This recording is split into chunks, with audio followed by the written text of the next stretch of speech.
Greetings, Minecrafters, and welcome to another Minecraft discussion today. My name is Kimberly Quinn. This is Giovanni. Yes, usually we're in the woods where we will be soon. We're usually morning people, but it's coming down really hard. We're going to get out in that pretty just shortly. So anyway, welcome to another Minecraft discussion. And I made some notes so that we want to get everything we have to say, right, Jay? Yes. So I want to talk about the power of intention, really, and coming from a place of wholeness. It's just so important. So the first thing is you know, I'm huge on the power of intention. And when I go out in the morning, and today actually I already did my gratitude thing this morning, but in the morning when I do that, I do my write the gratitude journal, and then I go do my, woods thing. But it's so important to write it down. It's so important to write it down. My dear friend Oprah, she doesn't know, but we're very tight.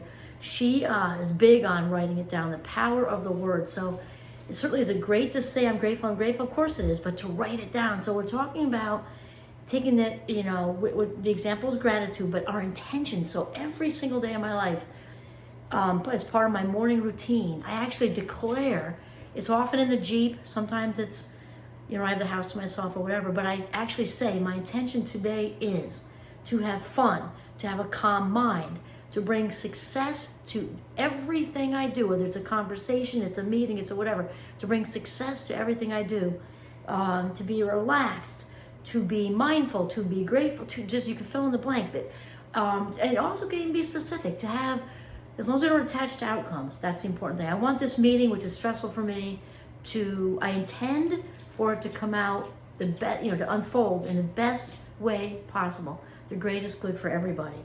And so, by doing so, by actually writing it down, which you can also just do that in your gratitude journal if you want. You're letting your brain, sort of know that you mean it, okay? Because we know for a fact the brain loves patterns, the brain loves direction. The brain is like a 2-year-old, like a wayward little toddler that constantly needs direction. So when we announce this or declare this, my intention is to have a calm mind today, no matter what happens, okay? There's so much power in that. And so basically intention gives the brain direction. It gives our neurons direction. And therefore, when we're giving our day direction, like we're priming our day, I've done episodes on that. We give our day direction, we're giving our lives direction, right? All the life minutes add up to something in the day, then one day adds up to, and then it's our lives, right? So, So we set the intention. You also might have a bigger intention. Those are daily intentions. You also might intend to land yourself in, let's say, your most optimal living situation. Okay, so that might not be a day thing. That might be like a long-term thing. But then, once you declare that I will be, in my dream cabin in the woods or whatever, or in the country because you're in the city now, or the reverse or whatever, then it's important to start consciously thinking thoughts and affirmations that support this intention. Remember, thoughts when they grow up, they become beliefs, and beliefs bring us to this place of knowing, where we know that we're going to be in that dream cabin in the woods, because it's we're not even surprised when it happens, kind of thing. So the thoughts back up the intention. So it's just like feeding them like fertilizer, and then. So you want to write down also what your goals are. So this is twofold, because sometimes I'll say, okay, write down your goals, and people are also focus on your goals. No, write it down, intend it, declare it, and then we kind of envision living in the moment, in the present moment. Because we're not talking about living in the future. We are residing here, bringing the vision and the feeling of it into the now. It's very different than living in the future. Residing in the now, getting a vision and an actual somatic, which means body, right? Feeling of whatever it is already happening in this moment.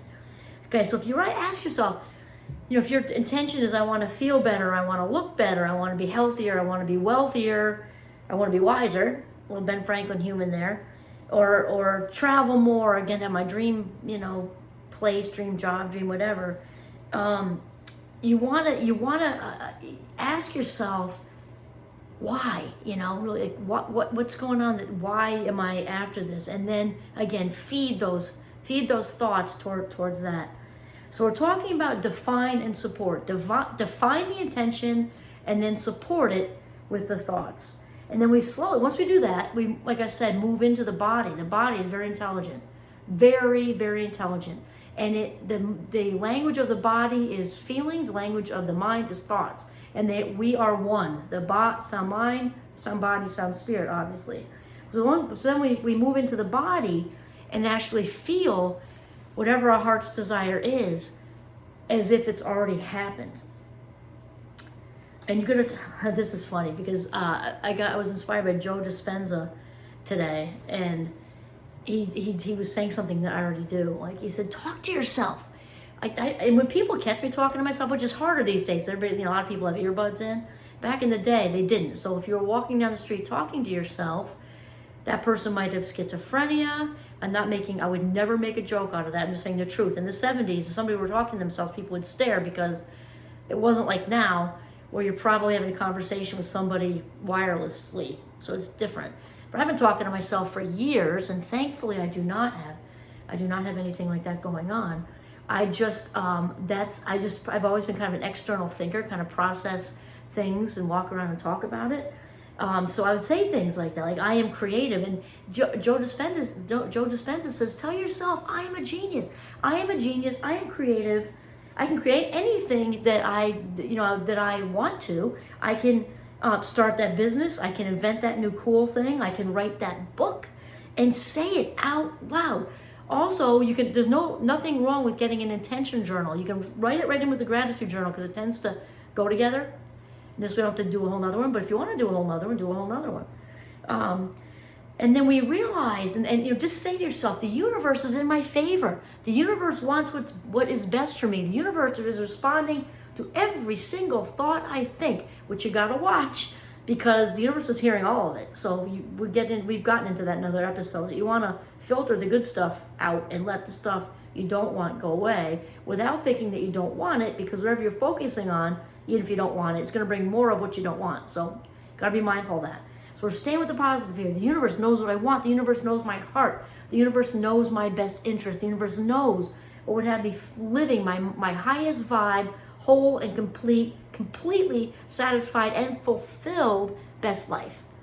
And okay, this is good. Okay, the brain begins to unify itself and all the various parts of the brain working together. And Joe Dispenza talks a lot about this, about how all the various parts, because the parts of the brain have all different functions, though it does work, I kind of say that as a team, but that's not really what I want, because it's one brain, lots of parts, let's just say working together cohesively.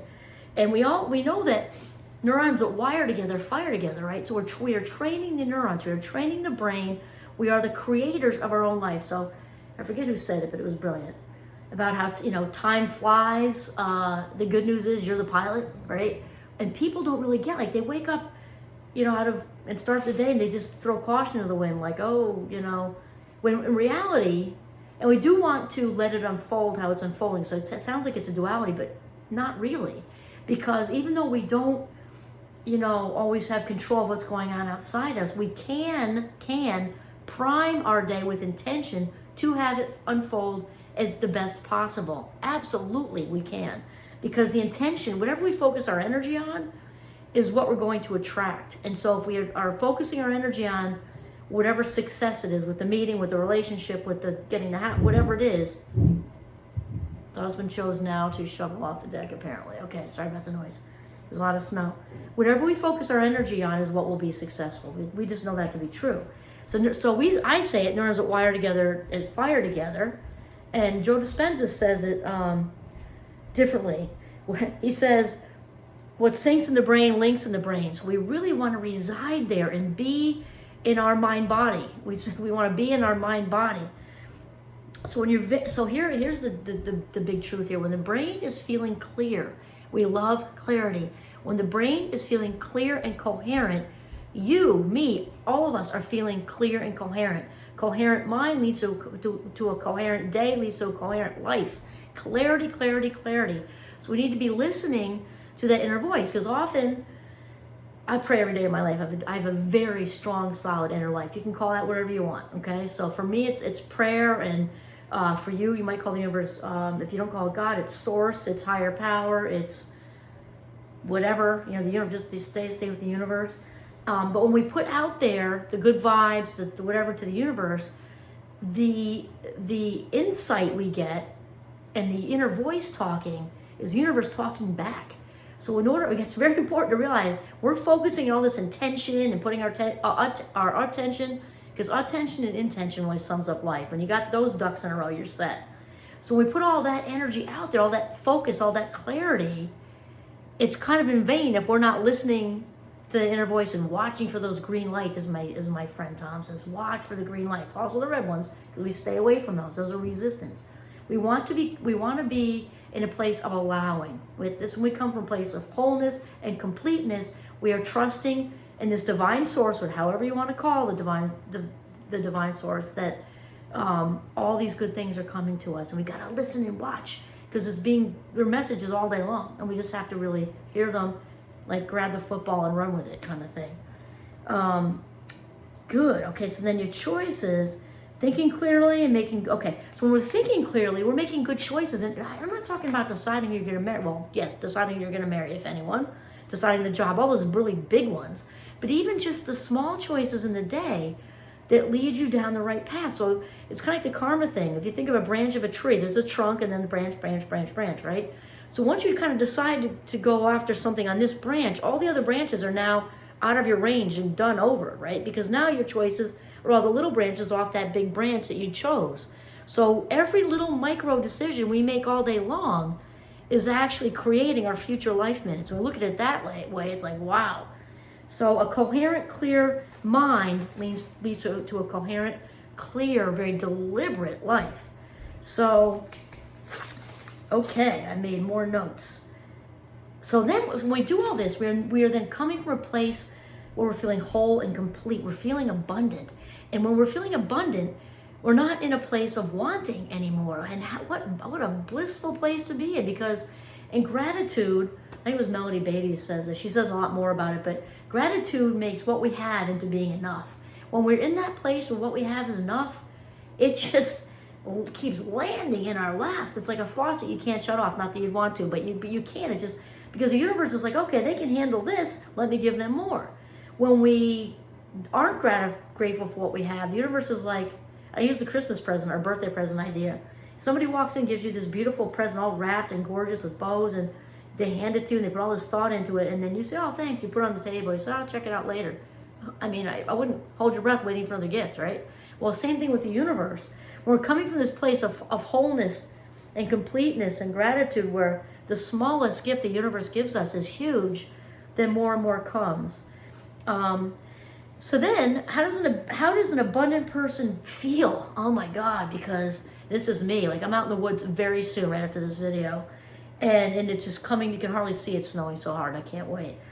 And I just know it's going to be intoxicating out there. How does an abundant person feel? We feel great to be alive. We feel grateful for the smallest of things. For me, I'm taking 1,000 gazillion pictures of the trees and I love the snow art and the ice art and how it defies gravity. I was just at Jay Peak, the ski resort near us, a little while ago, and the higher up you go to the top, the trees look like they're out of. The graphics are incredible. They're like ice trees, and they have all these, and they just defy gravity. These heavy ice, but they're not falling down. They're just bent. It looks like Whoville, kind of.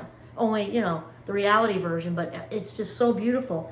And the abundant person notices all of it. The drops. I just took a bunch of pictures of literally before the snow, and it was not snowing a few days, like a week ago. There were these drops and they froze, and they made these cool, like raindrops on a tree, and I used it for a picture for one of the videos because it was just so amazing. We just noticed all of it. So it's basically being in the abundant person is feels like in this place of spiritual intoxication. That's the best way I can really say it. And when we're in this place, first of all, the gratitude brings healing, like immediately when your heart is allowing great gratitude and it's healing. And we are in awe of life. We're just in awe of life. If I thought this wasn't going to turn around and fall over, I would show you the outside. You can't even, it's snowing so hard you can't see. And it's really when this feeling of spiritual intoxication, awe for life, and it's just that it's all come together, and this connection that we're all part of it. It sounds cheesy, but it's real, and you're not going to get it till you're there. You know, it's just this, and it's so peaceful. It's so peaceful because you feel so enough, no more, no less, just so harmonious is, I guess, the best word I can really think of, and so ultra aware of this beautiful gift of life that, you know, is today. Just so grateful to be alive. And when we're like this, we can see the green lights like shining, like go this way. It makes life actually so much easier, because the green lights become easier to see, and then self-doubt is banished, absolutely banished, because we're in this place of allowing, and we just follow. It's like, okay, I guess I go this way now. Okay, I guess I go this way now, because it's so clear, and it becomes so easy, and more abundance happens. And really, you know, an abundant person just sort of has this clear direction towards success and authentic fulfillment. So there you go. The power of intention. This is Kimberly Quinn signing off from our Zen Den that our youngest daughter created right before she moved to Denver. So, all right, this is Kimberly Quinn signing off from the Zen Den in Northern Vermont. Have a mindful day.